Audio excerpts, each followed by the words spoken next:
Setiap malam, ratusan prajurit pasukan khusus bersenjata lengkap berbaring tegang di sepanjang garis pertahanan. Semuanya mengarahkan sinar inframerah senapan mereka ke titik yang sama persis di hutan. Tak seorang pun berani bersantai, bahkan sedetik saja. Untuk meningkatkan daya tembak, mereka bahkan mengaktifkan ratusan meriam Gatling di pangkalan. Menurut intelijen dari pusat komando, gelombang besar makhluk tak dikenal mendekat dengan kecepatan 100 km per jam. Ukurannya beberapa kali lipat ukuran manusia. Ketika monster-monster itu hanya berjarak 500 meter dari pangkalan, kapten menembakkan suar penerangan. Tetapi mereka tidak dapat melihat jejak monster-monster itu. Tepat ketika semua orang bingung, semua lampu di pangkalan tiba-tiba padam tanpa terkendali. Hal itu membuat para prajurit kembali siaga tinggi. Anjing penjaga adalah yang pertama merasakan kehadiran musuh dan menyerbu hutan dengan kecepatan penuh. Kapten menembakkan suar lagi, namun masih belum ada monster yang muncul. Hanya lolongan anjing kesakitan yang terdengar. Saat suar padam, segerombolan besar monster akhirnya keluar dari hutan. Para prajurit segera melepaskan tembakan. Peluru yang tak terhitung jumlahnya menghujani makhluk-makhluk itu dalam sekejap. Tetapi jumlah mereka terlalu banyak. Beberapa masih berhasil menerobos garis pertahanan yang akhirnya menimbulkan banyak korban. Baru keesokan harinya mereka melihat wujud asli monster itu.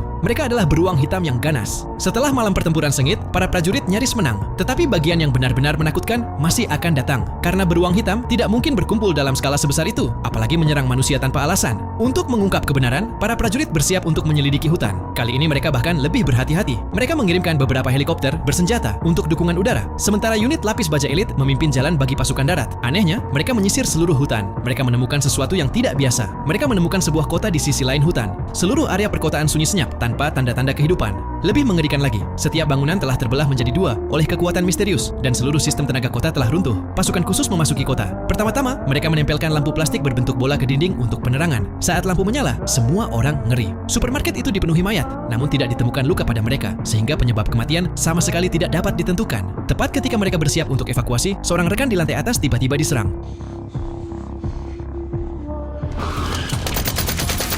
Semua orang bergegas untuk memberikan bantuan. Sesampainya di tempat kejadian, mereka melihat penyerang melompat dari puncak gedung setinggi 100 meter dan mendarat tanpa luka sedikit pun. Lebih aneh lagi, hujan peluru yang ditembakkan oleh para tentara sama sekali tidak dapat melukainya. Mereka hanya bisa menyaksikan tanpa daya saat dia menghilang dari pandangan. Tak lama kemudian, orang itu kembali dengan bala bantuan. Meskipun senjata para tentara memberi mereka keuntungan besar, pihak lawan memiliki jumlah yang lebih banyak.